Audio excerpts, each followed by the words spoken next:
All right, greetings, my friends. Welcome back to the Drew Allen Show. That was an abrupt way to bring the music out.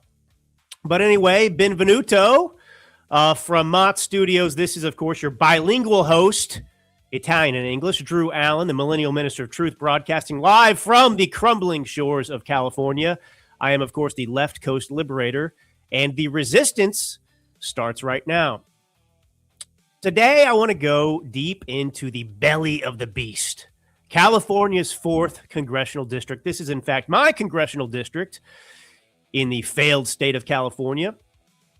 And the reason I talk about this and why it matters to you in this country is because this particular race is, in fact, proof the Democrat Party is completely gone.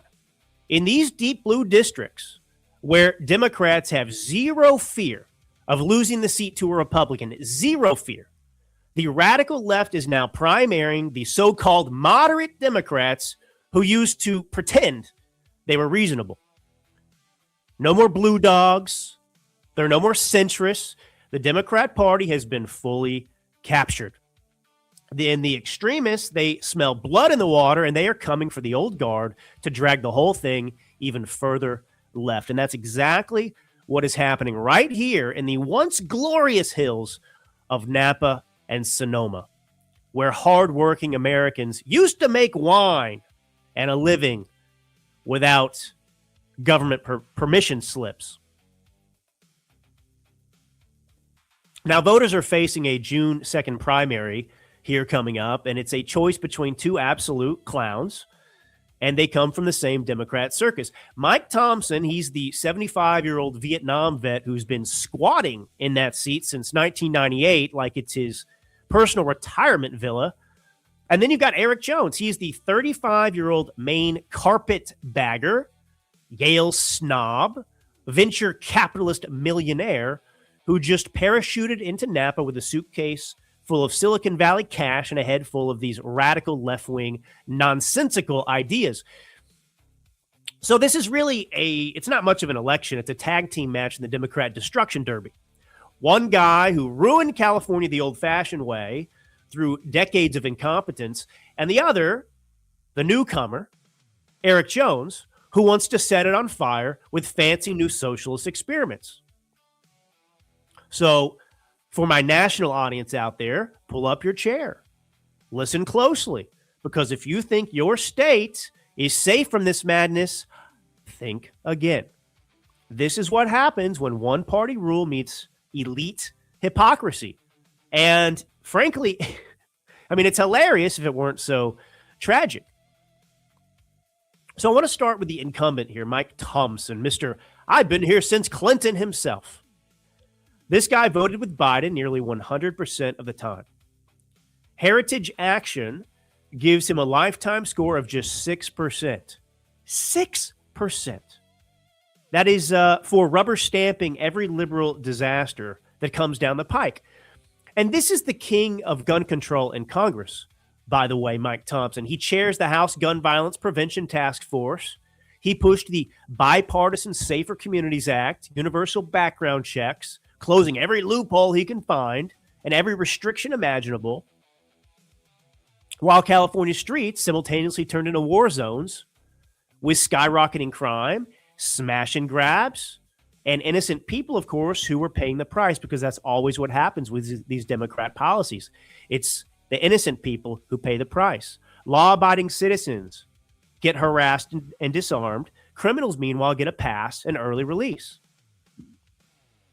He opposed, as a matter of fact, the Tax Cuts and Jobs Act. He voted against relief for working families and small businesses, and he fought anything that might actually fight inflation. Instead, Mike Thompson backed every massive spending spree, trillions in COVID-era blowouts, the Inflation Reduction Act's green mandates, billions poured into homelessness programs. And by the way, folks, stick around, because in a little while, we're going to bring back, in a tribute to Rush Limbaugh, the old homeless updates, California style. But what's the result of these billions, 24 billion plus, poured into these homelessness programs in California? It's more homeless today than when Gavin Newsom came into office, 183,000. Tent cities are exploding across the state. Sidewalks have been turned into open-air asylums, despite mountains of our tax dollars being spent in California on this issue. Mike Thompson is all in on the green energy paradise, authoring pieces of the Green Act and pushing renewable mandates and subsidies while reliable power gets strangled off. The policies that delivered California's rolling blackouts, our sky-high electricity rates, PG&E, wildfire shutdowns, families left in the dark. Small farmers in this guy's own district. Now think about this again. He represents Napa and Sonoma County, where I live. This is agricultural. It's sexy farming because it's wine grapes, but it's farming nonetheless. Small farmers in his own district are getting hammered with water restrictions, insane red tape, insurance cancellations driven by the very regulations that he champions, and environmental rules, frankly, that would make Stalin blush. 28 years, folks. 28 years this guy's been in there delivering goodies to the wine industry and his connected pals, while the agroikos, that's Greek, those real working people in the fields, get screwed. Businesses here, as you know, are fleeing like rats off a sinking ship. Middle-class families are loading up U-Hauls for Texas, Florida, anywhere with common sense. And California, which is richer than most countries on earth, cannot house its people or keep the lights on. Mike Thompson is a career politician. He's a fossil, guarding the decline that he helped create. He's comfortable, he's entrenched, and he is useless. He is a pure, unadulterated failure on parade. Now, enter the challenger, right? Eric Jones. Because Mike Thompson, as you just heard, clearly isn't radical enough. So he's the shiny new toy of the radical left. He was born in rural Maine to a family on food stamps and Medicaid. He's got a Yale economics degree. He did a stint at J.P. Morgan. He then moved on to become a partner at Dragoneer Investment Group. That firm ballooned, managing billions betting on healthcare and tech and fintech, the very sectors that supercharged housing unaffordability. The irony. So Eric Jones cashes out with millions. He keeps his Pacific Heights palace, and then poof, he partially moves to Napa in 2021. He registers to vote in the district in early 2025. Carpetbagger alert. And the timing, of course, is surgical. Maine is exporting, and I'll get into this in a minute because there's more news out of Maine, but Maine is exporting its brand of socialism straight to California's North Bay. Now, Eric Jones brags that, his campaign is people-powered, no corporate PACs. This is the biggest talking point of the radicals. No corporate PACs. But his war chest is pushing $3 million plus, heavily self-funded, maxed out by Dragoneer execs and spouses, venture capitalists, tech bros, hedge funders, and a super PAC from his old buddies. His nonprofit, the American Dream Institute, backed by the stupidest basketball coach in history, Steve Kerr, has been endorsed by Our Revolution. That is Bernie Sanders' crew.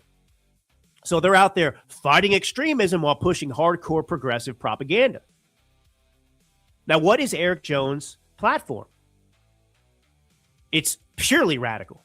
A national $15 minimum wage, doubling the current federal one, universal child care, Medicare for all on steroids, covering dental, vision, hearing, nursing homes, the works, anything you can imagine. Higher corporate taxes, a government public option to muscle into insurance, cracking down on utilities, forcing the building of millions of homes by government fiat, first-time home buyer credits from the same crowd that inflated prices in the first place. Isn't it amazing that all the people coming to the rescue from the left, railing against the rich, are in fact the rich? This guy, Eric Jones, profited handsomely from the Bay Area machine that priced people out. And then he moves in and he lectures North Bay families on affordability and narrowing inequality. It is hypocrisy so thick you could spread it on $12 sourdough toast. So he tries this humble roots story. Nice try, Eric. This is a rootless coastal elite in populist clothing. A venture capitalist socialist who wants to hammer the farms, kill entry-level jobs, and turn the North Bay into another San Francisco disaster zone. Now, speaking of Maine exporting its radical exports, what the hell is going on up there? First, they send Eric Jones out here to infect California, wine country, with his venture capital socialism, and now they're trying to send us Graham Platner for the U.S. Senate. Surely you've heard about Graham Platner. If not, you'll be educated now. All right. So if you're just joining me, greetings to my Mott squad, the Minister of Truth squad out there. I'm broadcasting live from the Minister of Truth studios, Drew Allen, the Left Coast Liberator. My friends, if you, I'm telling you, just kind of laugh so you don't cry. But if you thought the left had already hit peak hypocrisy, just wait till you meet their, just wait till you meet their latest Senate darling up in Maine. This guy, Graham Platner, the oyster farming combat veteran turned Reddit revolutionary, who is proving once again that the Democrat Party will scrape the absolute bottom of any barrel. They will dredge the ocean floor if they have to, if it even remotely smells like fake working class populism. Here we have this 41-year-old guy from tiny Sullivan, Maine, Marine Corps and Army vet, now an oyster farmer and harbor master. He announces he's running for U.S. Senate against Susan Collins, the Republican, who's not very reliable anyway, but he starts getting this viral buzz as this rugged, anti-oligarchy everyman. And Bernie Sanders is out there rallying with him, raising his fist like they're storming the Winter Palace. And the media briefly, until some news broke, but they briefly called him, the bright, shining future of the Democratic Party. And then the receipts that I'll drop here started dropping like lobster traps in a nor'easter. Oh boy, did they ever drop.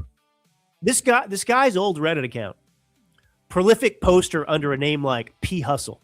He's calling himself, Graham Platner, a straight-up communist back in 2021. That's not that long ago, folks. He agrees with this all cops are bastards. He's dropping homophobic slurs. He's telling women they shouldn't get blackout drunk if they don't want to get assaulted, which last I checked was just basic common sense your grandmother would have told you, but suddenly it's a career-ending scandal. And get this. He mocked a Purple Heart recipient, a soldier shot 4 times in combat, calling the Army full of fat, lazy trash. A combat vet himself ripping into his fellow troops. And obviously, veterans across the country have been torching him over it. But wait. There's more, my friends. The Nazi-linked tattoo. So photos surface of ink he got during his Marine days. A skull design that looks suspiciously like the Totenkopf, the SS Death's head symbol from the wrong side of history. Platner says, I didn't realize it, and apologizes. In the Marine Corps? Come on, Graham. I mean, he eventually covered up this tattoo, but there are pictures out there for everyone to see still. And just the rich comedy to me is that you hear this line all the time, I thought the Nazis weren't real socialists. This is what the Democrats say when you point out that the Nazi Party was a socialist party, the national socialist party. Well, that was different. Well, folks, here we have Bernie Sanders, the guy who took his honeymoon in the Soviet Union in 1988, right after getting married, praising their communist system while the Iron Curtain was crumbling and people were standing in bread lines. Well, Bernie Sanders, the communist, is now teaming up with a guy sporting a Nazi-linked tattoo. Stalin and Hitler, the communist leader and the Nazi leader, they couldn't make their little non-aggression pact work back in World War II. They signed it, smiled for the cameras, then double-crossed each other. And the whole thing ended in flames with millions dead. But no fear, American. 2026, we've got the Bernie Platner ticket showing us exactly how that unholy alliance looks in modern politics. One exporting socialism to California's wine country. The other bringing Reddit Nazi cosplay to the U.S. Senate. all while screaming, "Fight the oligarchy." And Bernie Sanders, just to remind you what a fraud this guy is.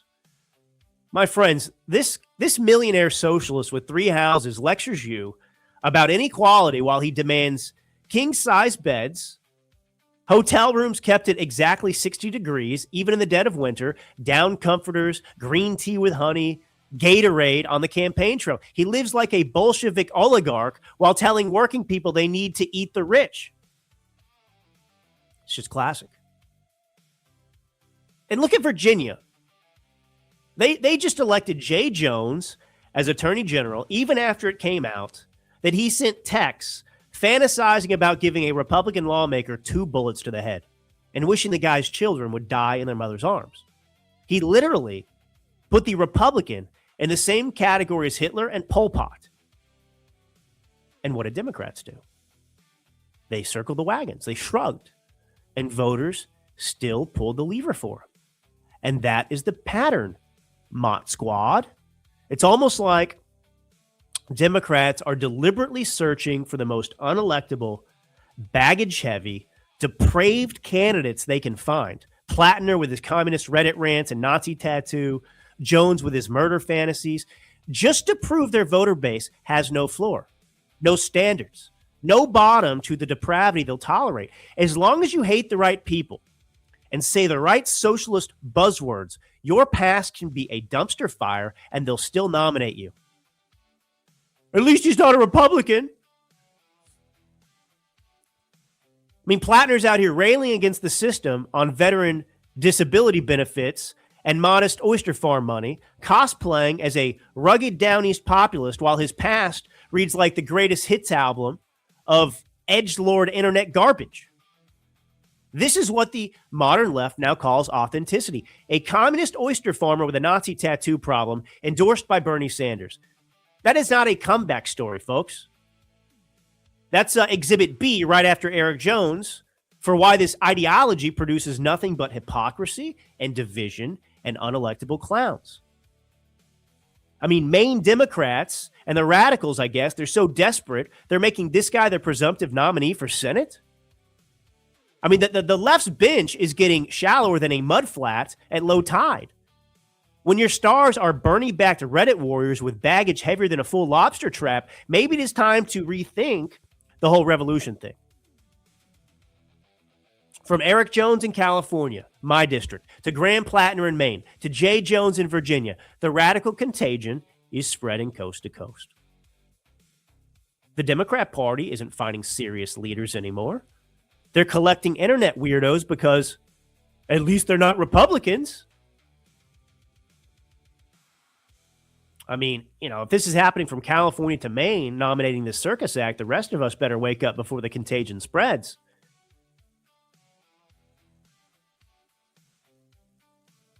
Unbelievable.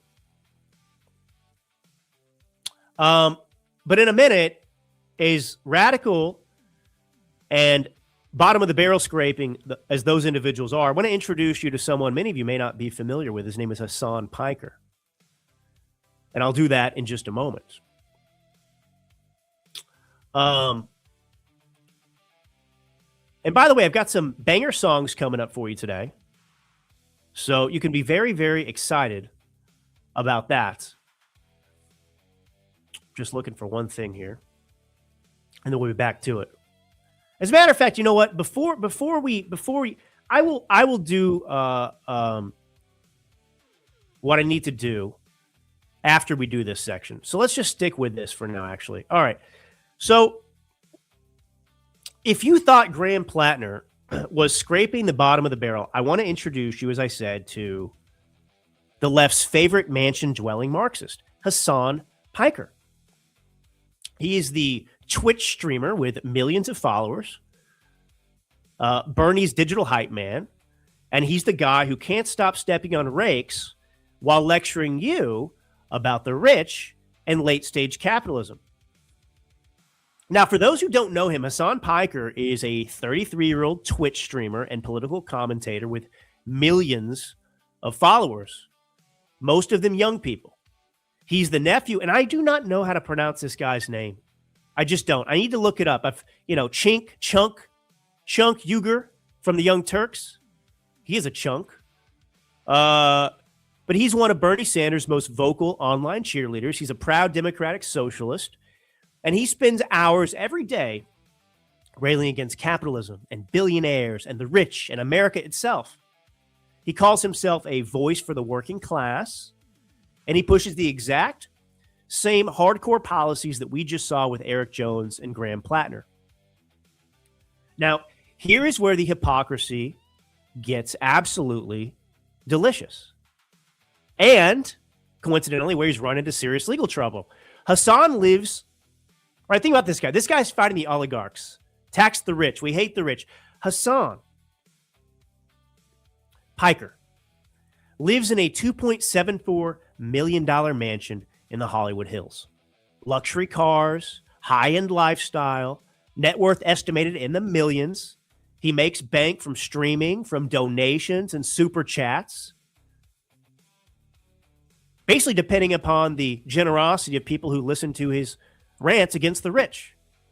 He does this while he tells his audience that capitalism is evil and that they're victims of the system. Private jets and gated mansions for the socialist influencer, guilt trips and eat the rich for everyone out watching. But the latest scandal is what really takes the cake.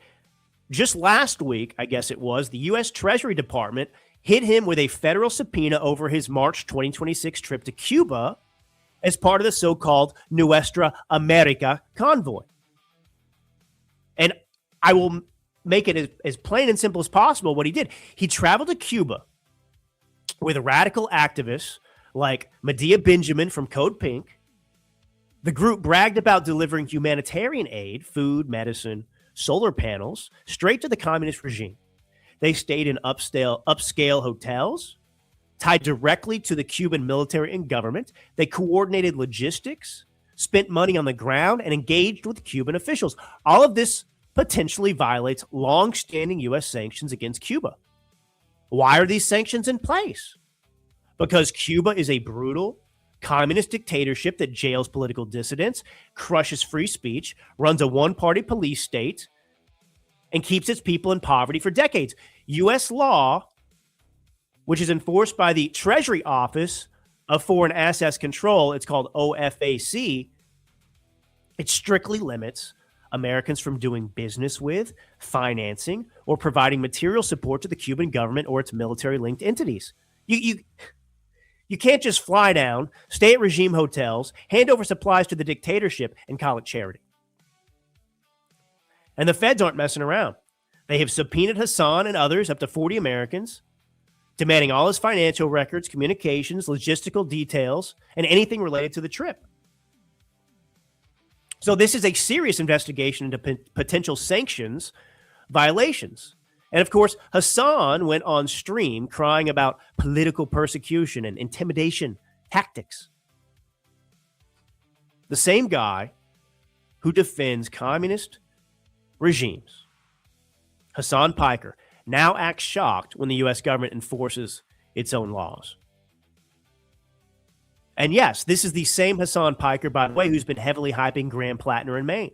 He's had Platner on his stream. He's defended him against the Reddit posts, the Nazi link tattoo, and other scandals. And he's called him impressive and authentic. He's out there promoting the exact socialist ideas that turned Cuba into the poverty-stricken prison island it is today. Hasan Piker is not some genuine working class revolutionary. He is a grifter with high production value. He built a career and a fortune criticizing the very system that made him rich, bans anyone in his chat who disagrees, and he vacations in dictatorships while pretending to care about the poor. And this is the pattern that we're seeing over and over. The radical left keeps elevating these characters. Eric Jones, the Maine carpetbagger, venture capitalist socialist. Graham Platner, the Reddit communist with a Nazi link tattoo. And now, subpoenaed mansion Marxist Hasan Piker. And they do it because their base are suckers and they have no floor. There's no bottom to the hypocrisy they'll accept as long as you hate conservatives and push more government control. And that is the truth, the simple truth. Okay, I just got to find one thing here, and we're going to get going. All right. Getting closer. Getting closer. I knew I should have printed this thing off. All right. I want to talk about the wellness company briefly. When credible doctors start paying attention to repurposed medications, it's worth asking why. Dr. Harvey Risch, former professor of epidemiology at Yale and now serving on the president's cancer panel, is helping lead that conversation. There's a new groundbreaking observational study from the wellness company that analyzed the off-label use of ivermectin and mebendazole in nearly 200 cancer patients treated by licensed doctors across cancers like breast, prostate, lung, and colon. And the results are very hard to ignore. After 6 months, 84% of patients experienced clinical benefit, including stable disease, tumor regression, or no evidence of disease. And this is not lab data. This is real-world patient experience. Dr. Risch, the chief epidemiologist at the wellness company, called it an exciting signal deserving serious scientific investigation and more accessible, lower-cost cancer care options. And that is why the wellness company makes it easy to access ivermectin plus mebendazole formula using medications that are FDA approved for other indications and are being studied for additional use. It is doctor prescribed and USA compounded. It's designed to support patients exploring these emerging approaches under medical guidance. Ordering is simple and fully digital. Just fill out a quick intake form. If you've utilized the wellness company before, you know the drill. But a licensed doctor reviews it, and your prescription ships directly to your door. Head to dailyclouthealth.com and use code DailyClout to save up to $60 off plus free shipping. That's dailyclouthealth.com. Use code DailyClout. All right. Good deal. All right. Continuing forward here, I think it's time actually to just get into a homeless update. I'll just get the jam going and build it up, and when we'll give the update here.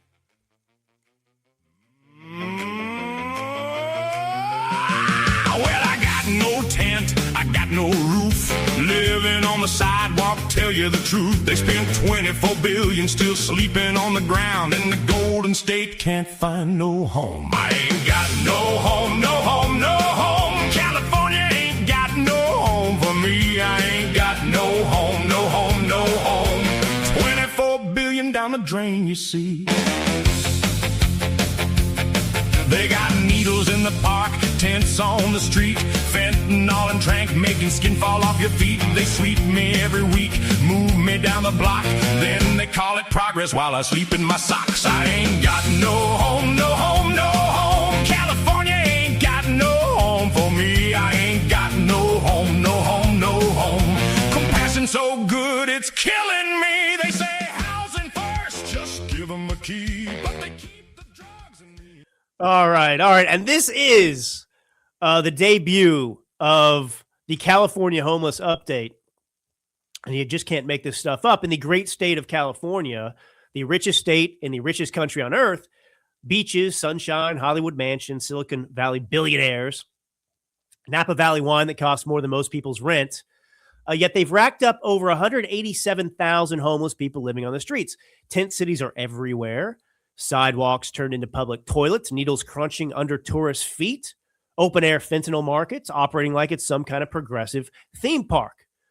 They've spent $24 billion, that's right, $24 billion on homelessness programs since 2019. You know what that works out to? Roughly $128,000 per homeless person. They could have handed every single one of them cold, hard cash. But instead,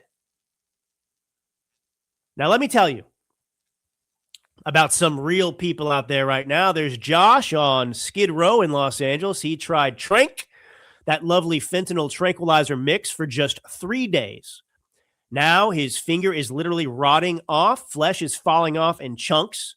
He showed it to reporters like it was a science fair project gone horribly wrong. Animal rescuers on Skid Row are pulling out paralyzed German shepherds and other neglected dogs that homeless people keep for emotional support. The dogs are so bad off they can't walk, left in horrific conditions while everything around them collapses. And over in San Francisco on Polk Street, they do the endless homeless sweep dance. City crews show up, force everyone to pack up their tents and shopping carts, move them 50 feet down the block, then leave. The same encampment pops right back up. One woman has been doing this ridiculous shuffle for years. She's basically an unwilling performance artist at this point. And of course, here's the dirty little secret, my friends. Too many Democrats in Sacramento and Los Angeles, to these people, they aren't just a crisis. They're, in fact, a constituency, a permanent underclass that keeps voting for more compassion spending, more programs, more money flowing into the nonprofit homeless industrial complex.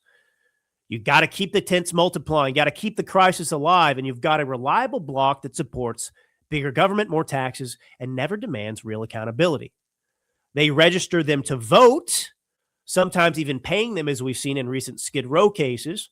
They treat encampments like protected voting blocks. They pour billions into feel-good programs that never solve the problem, because solving it would dry up the votes and the funding. This is not compassion, of course. This is political calculation.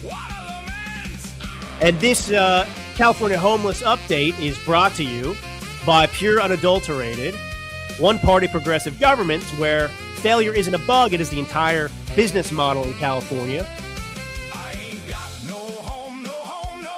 It's beautiful. But they incentivize it. And that is today's California Homeless Update, my friends. Now, I've been really excited for this segment. Last week on this show, I celebrated like it was New Year's Eve when Thomas Massie finally got his rear end handed to him in that Kentucky primary. I said, good riddance to the perpetual contrarian who loved being the smartest guy in the room more than actually winning for the country. Well, my friends, it's only been one single week, and Thomas Massie is already sprinting full speed down a very familiar road, the exact same path we've seen before. Now, I want to explain this to the layman because this pattern is so predictable, it's almost boring at this point. Fresh off getting crushed by a Trump-backed challenger, Massie didn't go home to reflect on the farm. He ran straight to the left-wing media comfort zone. He sat on Meet the Press, playing the victim, crying about bipartisanship and whining about those terrible MAGA voters and the Jews. Then, just days later, he filed paperwork to run again in 2028 so he can keep raising money. Now, Thomas Massie is spinning out of control, and it's actually proving people like myself who told you about his character, or rather lack of character, they're proving me correct every single day with every new action they undertake. Now, here's Thomas Massie not long ago. Listen to this. I have got to get past May 19th. If I lose on May 19th, I am not doing any more government ever. I'm not running for president, not running for governor. It's a sign from God or the people or both that I should go back to the farm. But if I do win, I would consider that seat before I would consider running for Senate or president. A tale of two Massies, you might call it. So this is not new, my friends. This is the same script that I've watched and you've watched and we've watched play over and over and over again over the years. Do you remember Liz Cheney? She was the number 3 Republican in the House. She lost her primary by nearly 40 points in 2022. And what did she do? She immediately became a hero on MSNBC and CNN. She joined the January 6th committee. She spent years bashing Trump and the Republican base. She wrote a book. She cashed in with speaking fees and media contracts. She never admitted the voters rejected her. She just repositioned herself as the principled conservative the left loves to quote. Then, of course, who can forget Adam Kinzinger, former Air Force pilot, voted to impeach Trump twice. He lost his reelection after turning on his own party. What did he do next? He joined CNN as a paid contributor. He spent the next few years on every left-wing network trashing Republicans. He wrote a book, built an entire post-Congress career out of being the Republican who hates other Republicans. We've seen it with Justin Amash. Still have a cold, folks. Sorry. John Kasich. And a whole parade of these never Trump, never winners. They lose, they cry foul, they run to the friendly media, they brand themselves as the last honest voices, and they turn their defeat into a lucrative gift. This is exactly what Thomas Massie is doing right now. He's not retiring to private life. He said he was. He's not decompressing on the farm. He said he was. He's keeping the donor pipeline open. He's staying in the spotlight.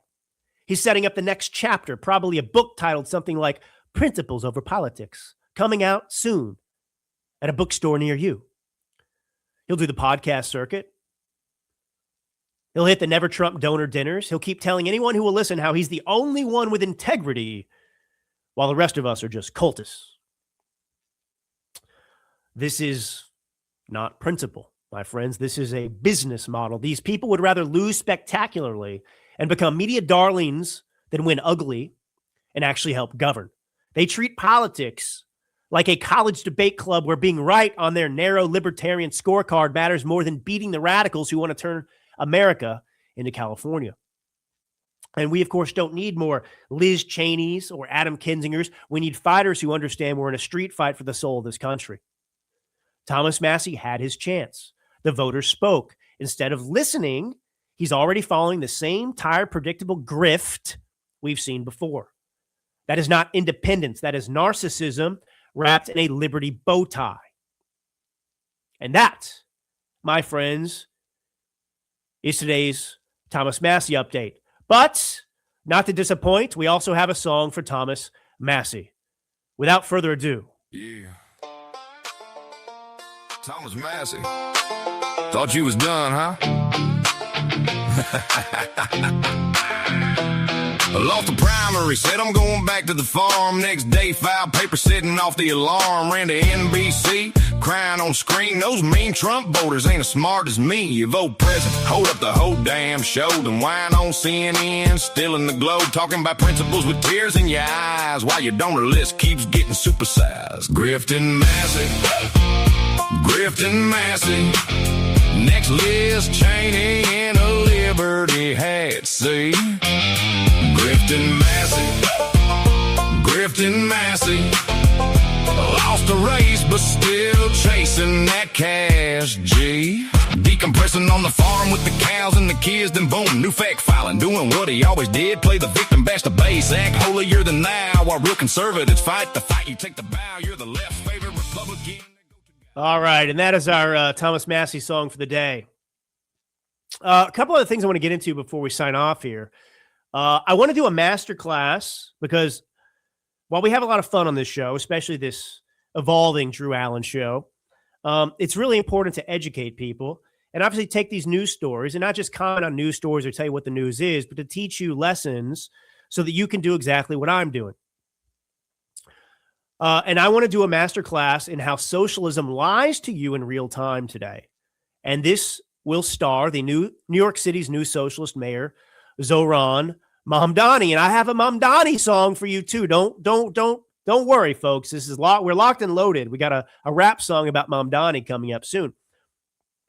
But last week, Mamdani went on television and he proudly declared that he has balanced New York City's $124.7 billion budget.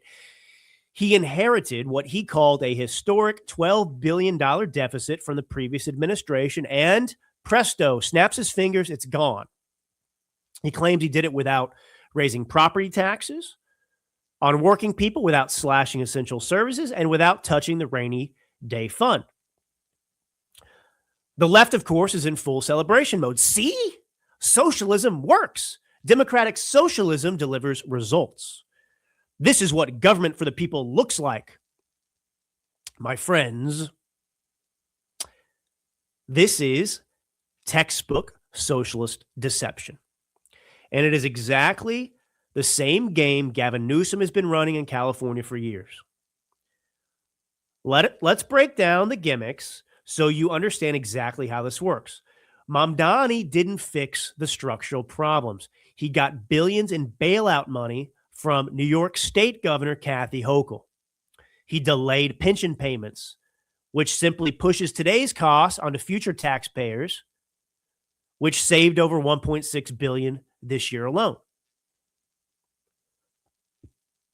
He then imposed new taxes on the rich and luxury second homes, the pied-à-terre tax. He used one-time savings, accounting tricks, and short-term cash infusions to cover permanent spending increases. And we know they're gimmicks. Watchdogs call them gimmicks. They are gimmicks. And this is precisely how Gavin Newsom balances California's budget every year. Delay payments, shift costs, get one-time aid, declare victory, kick the can down the road until the next crisis. Now, Mamdani, he even had the breathtaking arrogance to quote the great Margaret Thatcher during his 100 Days speech. Thatcher, of course, famously said, the problem with socialism is that you eventually run out of other people's money. Mamdani responded by flipping it, saying something to the effect of, if anything, my friends, it seems that you eventually need a socialist to clean up the mess. It's unbelievable hubris. Here's what's actually happening in New York City right now. The city is in deep structural trouble.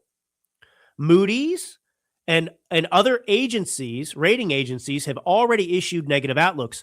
Massive deficits are projected again for 2028 and beyond. Businesses and high earners continue to flee to lower tax states. The subways remain unreliable. The streets remain filthy. Crime problems persist in many areas. Migrant shelter costs are exploding. And the so-called balanced budget is built on sand. And this is how socialism always operates. They promise the moon, free buses, free childcare, city-run grocery stores, rent controls, taxing the rich, government seizing second homes. The rich and productive do what? They either leave, they reduce their investment, or they stop producing as much, so revenue falls. And then come the bailouts. Delayed payments, new taxes on whoever remains, and endless excuses that are blaming previous administrations or the rich. And New York City's learning this lesson in real time, as is California, where I live. So Mamdani can brag about his balanced budget today, but the gimmicks are going to run out. And the structural deficits are going to explode again. Services will deteriorate further. And taxpayers who can still leave are going to do exactly that. They're going to leave. Margaret Thatcher was right. Socialism eventually runs out of other people's money. And Zohran Mamdani just proved her point while pretending to disprove it. And this is not success. This is socialism, or maybe it is success. It is successful socialism because socialism by design fails. It destroys prosperity, one compassionate policy at a time. And without further ado, as I promised, here is the beautiful Mamdani song.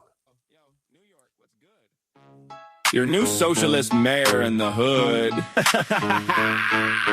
Zohran Mamdani, fresh out the assembly. Now he's mayor, living out his DSA fantasy. Once free buses, free rent, free daycare too. And city-run grocery stores, bread lines coming through. Tax the rich till they flee to Miami. Then tax the middle class, call it economic justice.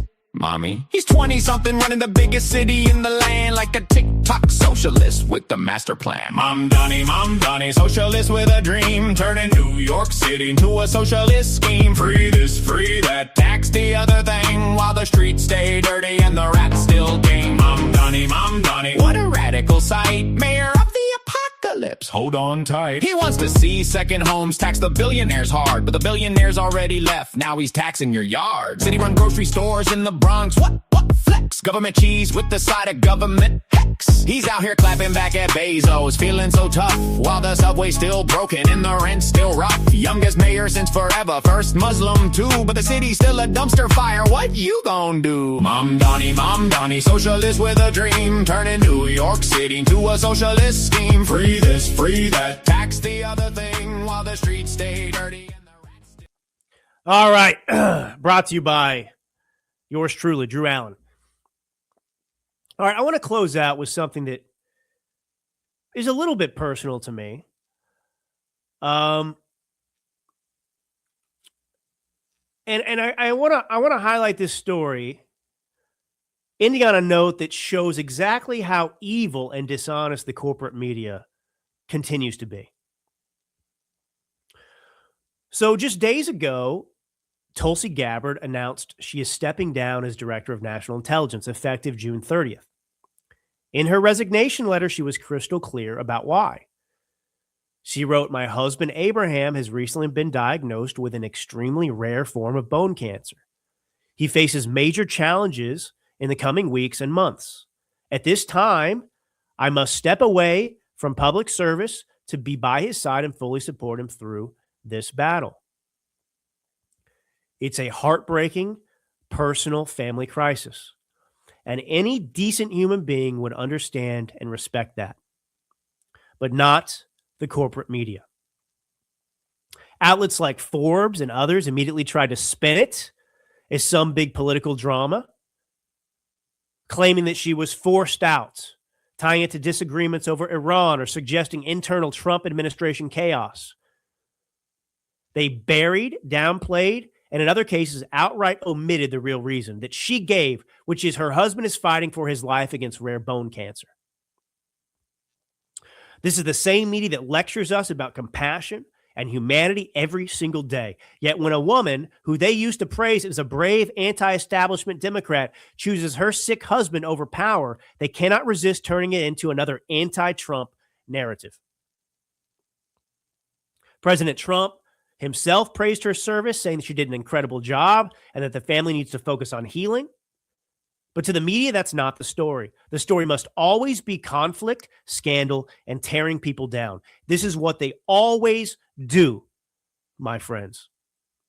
They don't report news, they weaponize it. And when it fits their narrative, they'll humanize someone. And when it doesn't, they'll ignore a man's cancer diagnosis to push politics. And Tulsi Gabbard is doing what any loving spouse should do, putting family first during a terrifying health battle. And that deserves respect. And my thoughts and prayers go out to Tulsi and to Abraham and their family during this difficult time. May he fight hard and come through this stronger. And to the media out there, have you no shame?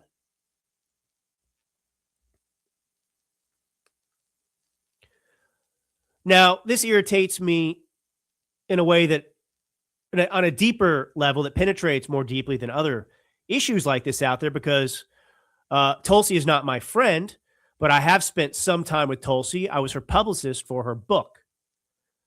And so I met her at CPAC in 2024. And I just can't say enough kind things about Tulsi Gabbard. And of course, my book, Clinton Hoax, Obama Coup, The Declassified Story of the Trump-Russia Delusion. I was on Bannon's show talking about this book. I'll be on with Dr. Drew tomorrow night talking about this book. This book, the only reason I could write it is because Tulsi Gabbard declassified the documents. Had Tulsi Gabbard not declassified the Durham Annex and other information related to the soft coup against this nation, which was Trump-Russia collusion, I never could have written this book. So it's because of her declassifications and her work behind the scenes that this book could even be written and that we could be informed. And this is just a testament to the kind of team and the kind of person that Tulsi is. I got a Christmas card very unexpectedly. Like I said, I'm not claiming to be friends with Tulsi Gabbard. I'm not. I had Zoom meetings with her, and I interacted with her team, and I met her and spent a little bit of time with her at CPAC, backstage, and then after she finished her speech. And she was a lovely, warm person. She was patient, and she was attentive. And on that basis, I was sent a Christmas card. I got on the list, and I was sent a Christmas card from Tulsi, and it was a photo of her and her husband, Abraham. And this was several years ago. So I didn't have two daughters back then. I just had one, Winona. And she was small. I don't remember exactly how old she was at this time. Now she's, a little over 3. But we were in the kitchen, and the Christmas cards that everyone sent were on the table, and the one from Tulsi was sitting there. And I was holding my daughter, and she's looking down at the Christmas card, and she touches it, and she points to Abraham, and she says, "Dada? Dada?" I said, "No, that's not Dada. That's actually Tulsi Gabbard's husband." But I had facial hair at the time, and I do have darker features, and so my daughter pointed to Abraham, Tulsi Gabbard's husband, and "Dada, that's you?" And I just always thought that was funny. It warmed my heart. But anyway, look, this has been your daily dose of truth from the Left Coast Liberator. It's been great to be back with you on Tuesday. It's a shorter week this week, but we're going to get as much out of it as we can for this country and each other. And so I will be back here again this week. Stay tuned. This is Drew Allen, your millennial minister of truth. Thank you to the Mott Squad out there that's tuning in. Spread the word. Until next time.